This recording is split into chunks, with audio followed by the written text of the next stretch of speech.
I was watching a TV show just before I left the house. It was about a bunch of kids who got OCD. Terrible state some of them in. They've gone off to this God's sake, dogs. Some kind of camp in America where they can be treated for it. But it was really, really interesting.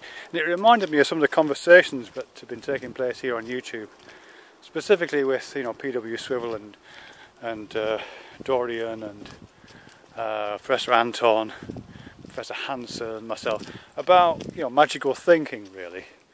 And one of the things that's being discussed in that, largely powered by Professors Anton and Hansen, is to do with the kind of magical thinking that's associated with contagion and similarity. One of the ways in which the mind works, and which the earlier versions of an understanding of the world worked, is that grouping things together, associating things based on either similarity or contagion, contiguity, things being next to one another, contact. So for example, in old-fashioned medicine you had the doctrine of signatures, so if you had a problem with your heart, you'd eat heartsease, or you'd take a medicine made with a plant that had leaves shaped like a heart, because similarity between the shapes of things suggests some kind of deeper relationship of possible medicinal value, that kind of thing. Or indeed contact, and the usual example of that, which both the professors there, thank you very much for that, talked about our voodoo dolls and tiki dolls, which is actually it is a little bit like a similarity as well, but taking like doing some kind of sympathetic magic based on taking some hair or some toenail clippings or something like that from the person that you want to cast a spell on, because these things have been in contact with the person and therefore have got some kind of residual power or some connection that is maintained. Now we know that's not rational, but it is part of the way in which the mind works, and it's a way in which a lot of kind of magical thinking works. But we're all a bit susceptible to that, and I was really reminded of that, as I say, by watching this OCD thing.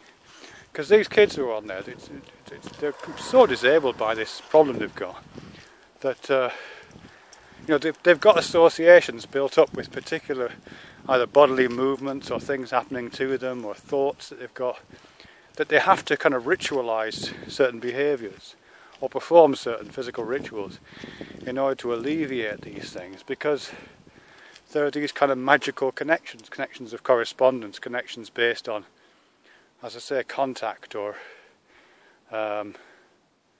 similarity. So one lad hasn't drank from a glass for 9 years. He just uses disposable paper cups for 9 years because he's so scared of contagion. And even though he knows it's irrational, that and he sees the glass being sterilised, it's so firmly fixed in his mind that there's a kind of magical contagion. It's not even a germ contagion, although you might describe it like that. So it's a superstitious contagion. But as I said, that's an extreme form, and that's obviously a pathological form, I guess you would call it. But we all have that to an extent, don't we? I did read about some experiments that were done, some tests that were done on people who were just like you and I, to the extent we're normal and rational. And it was things like, you get a comb, just a regular comb that you would buy from the shop. It's still in its wrapper. You take the comb out of the wrapper and you stir a glass of water with it. And then you invite the person to drink the water. And quite a lot of people are very queasy about that. Even though they see that the comb that you've got out is clearly new, has never been used, it still has this association with being dragged through hair. And people don't like that.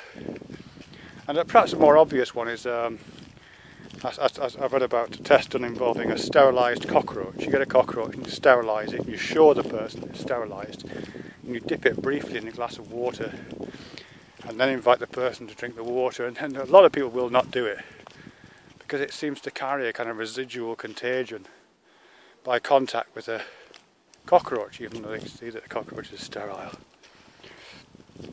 And I think we all have that. I mean, I think that about photographs, which have got this relationship of similarity to their subjects, don't they?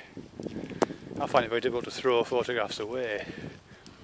And if you showed me a photograph of somebody I care about, you know, one of my kids or something like that, and gave me a knife and said, okay, stab the knife in the face of the photograph, I would be very iffy about that. I could probably do it, but I would be aware that there was a taboo against it. And it wouldn't just be a social taboo, it would be something deeply felt. You know, I would be feeling a magical connection of some kind, whether you want to call it that or not, but I would be feeling a connection. The association would be there, you know what I mean? I wouldn't like to do that. And just even thinking itself, sorry, there's a car coming up to be a bit quiet. You know, just thinking things, it can feel that, I don't know if you get this as well, but sometimes I think if I imagine something, it's more likely to happen, as if I could cause change in the world by an act of imagination or an act of will. Like if you think about bad things, they're more likely to happen, or you've gone part way to carrying out the action. You know, like if you imagine carrying out an act of violence against someone, or or a kind of sexual act against someone who's inappropriate, you know, a close member of your family, let's say. Just imagine that now, or not, you know. But if not, it's worth thinking, why not, isn't it? And I think one of the reasons why it's difficult to think about that is because you feel kind of contaminated by the image. Just the image is enough. The thought, the imagination of doing something that inappropriate